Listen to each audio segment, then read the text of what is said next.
नमस्कार दोस्तों। तो आज हम जानने वाले हैं कि आखिर भीष्म पितामह का जन्म कैसे हुआ था। भीष्म पितामह का जन्म की कहानी क्या था, यानी देवव्रत के जन्म की कहानी क्या था। तो चलिए वीडियो को शुरू करते हैं। देखिए दोस्तों, जब ये कहानी यहाँ से शुरुआत होती है, जब राजा शांतनु एक दिन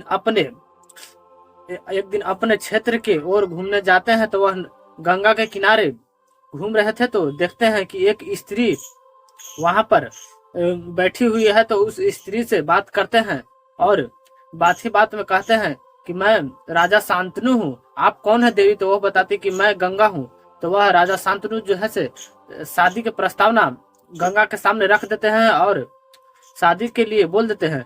तभी राजा शांतनु जो है से गंगा देवी से जब शादी के लिए बोलते हैं, तो गंगा देवी कहती है कि मेरा एक शर्त है। तो वह राजा शांतनु बिना सोचे समझे बोल देते हैं कि जो भी कुछ भी शर्त है वो सब पूरा होगा, और वचन दे देते हैं। इस प्रकार से जब वचन दे देते हैं, तो गंगा देवी और राजा शांतनु विवाह में के बंधन में बंध जाते हैं और वह हस्तिनापुर आकर रहने लगते हैं। इसी प्रकार से जब दिन बीतते रहता है, तो राजा शांतनु को पता चलता है कि गंगा जो है से गर्भवती है।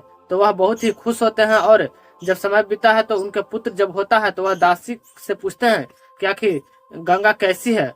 तो वह कहता है कि गंगा देवी तो स्वयं अपने जंगल की ओर गई है। तो जब वह सोचते हैं कि अचानक पुत्र हुआ और वह जंगल की ओर चली गई है, तो वह राजा शांतनु जो है से पीछे पीछे उनके जाते हैं और देखते हैं कि गंगा देवी जो है से अपने पहले पुत्र को नदी में दहलाते हुए रहते हैं। तो इस प्रकार से अपने पहले पुत्र को मरते हुए देखते हैं और वचन दे देते हैं कि मैं तुमसे कुछ भी प्रश्न नहीं करूंगा। इसके कारण राजा उनको से पूछ नहीं पाते हैं और वह पुत्र को मरते हुए देखते हैं। फिर इसी प्रकार से जब दोनों हस्तिनापुर लौटते हैं, गंगा देवी और राजा शांतनु, तो दूसरा पुत्र भी उनको होता है और इसी प्रकार से वह खुश होते हैं। और जब वहां के दासी से पूछते हैं, तो वहां के दासी जवाब देती है कि गंगा फिर जंगल की ओर गई है। तो फिर राजा उनके पीछे पीछे जाते हैं, तो देखते हैं कि वह दूसरे पुत्र को भी वह नदी में दहला रही है। तो इस प्रकार से जब देखती है, तो वह वचन के अनुसार वह गंगा देवी से पूछ नहीं पाते हैं कि आखिर तुम ऐसा क्यों कर रही हो, मेरे पुत्र को क्यों दहला रही हो। और उनको सामने ही उनके पुत्र जो है से मरते हुए रहते हैं गंगा में, और इस प्रकार से वह दूसरे पुत्र भी उनको समाप्त हो जाते हैं। इस प्रकार से फिर वह राजमहल की ओर लौटते हैं और इसी प्रकार से क्रम जो है से चलते रहता है। तीसरा पुत्र को भी गंगा देवी अपने गंगा नदी में दहला देते हैं, चौथे पुत्र को भी इसी प्रकार से जब सातवें पुत्र को भी जब दहला देते हैं और आठवां पुत्र जब उनको होता है, तो वह दहलाने के लिए जाते हैं। तो वह जो राजा शांतनु है वह गंगा देवी को हाथ धर लेते और बोलते हैं कि अब मैं ऐसा नहीं करने दूंगा, क्योंकि मैं इस समय सिर्फ तुम्हारा पति ही नहीं, इसका पिता भी हूँ। और इस प्रकार से वह पूछने लगते हैं कि मैंने वचन दिया था, लेकिन उस समय मैं इसका पिता नहीं था और इस समय इसका पिता हूँ, इसलिए मुझे फर्ज है कि अपने पुत्र को रक्षा करना पिता का फर्ज है। इसलिए वो पूछने लगते हैं। तो वह गंगा कहते हैं कि याद है ना आपको शर्त कि मैंने कहा था कि जिस दिन आपको मुझसे कारण पूछेगा मैं आपको तत्काल छोड़कर चली जाऊंगी। तो शर्त के मुताबिक जो गंगा है वह इस बात पर वह कहते हैं कि ठीक है तुम चली जाओ, लेकिन मुझे कारण तो बता दो कि आखिर संसार में तुम ऐसी पहली माता हो जो अपने पुत्र को नदी में दहला देते हो और तुम्हें जरा सा भी माया नहीं आता है। ऐसा तो आज तक न हुआ था और न ऐसी माता होगी। तो इस प्रकार से जब उनको हाथ धर लेते हैं, तो वह बताते हैं कि मैं मांडव ऋषि के द्वारा श्रापित हूँ, क्योंकि मैं ये कहानी अगर आपको बताएंगे तो वीडियो ज्यादा लंबा हो जाएगा। तो वह कहते हैं कि मैं किसी ऋषि के द्वारा मांडव ऋषि के द्वारा श्रापित हूँ, इसीलिए मैं ऐसा कर रहा था। यदि आप मुझसे ये प्रश्न न किए हुए होते तो मैं आठवें पुत्र के बाद आपको हमेशा के लिए आपके पास रहती, क्योंकि मुझे आठ पुत्रों को दहलाने के लिए ऐसा श्राप दिया गया था। क्योंकि तो इस प्रकार से राजा शांतनु जो है से पूछ लेते हैं और वो बता देते हैं। तो वह अपने आठवें पुत्र को लेकर गंगा चली जाती है।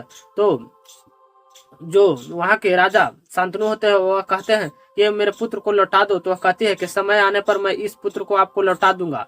और जब वह एक दिन अचानक राजा शांतनु जब समय बीता है, तो वह नदी की ओर घूमने जाते हैं। तो देखते हैं कि अचानक जो गंगा है वह सूख गया, उसमें रत्ती भर भी पानी नहीं है। तो वह इस चीज से देखकर भयभीत हो जाते हैं और कहते हैं कि ऐसा कैसे हो सकता है, गंगा का पानी कौन भला धाराओं को इनको मोड़ सकता है। जब देखते हैं तो एक बालक अपने बाणों से उस नदी को सुखा दिया था।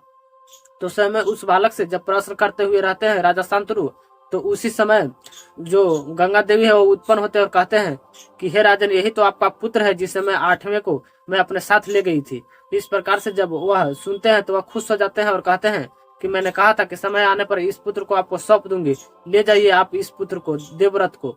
तो इस प्रकार से वह अपने पुत्र देवव्रत को अपने अपने हस्तिनापुर में ले जाते हैं और रखते हैं।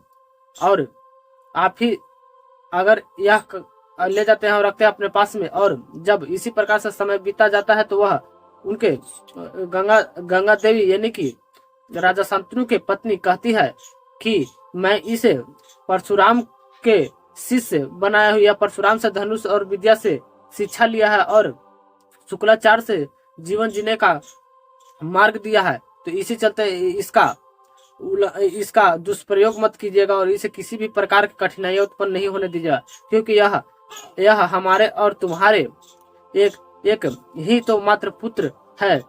तो इस प्रकार से राजा शांतनु कहते हैं कि इसलिए तुम नाराज न हो देवी, तुम जाओ। और वह अपने पुत्र को लेकर देवव्रत को यानी कि भीष्म पितामह को लेकर चले जाते हैं।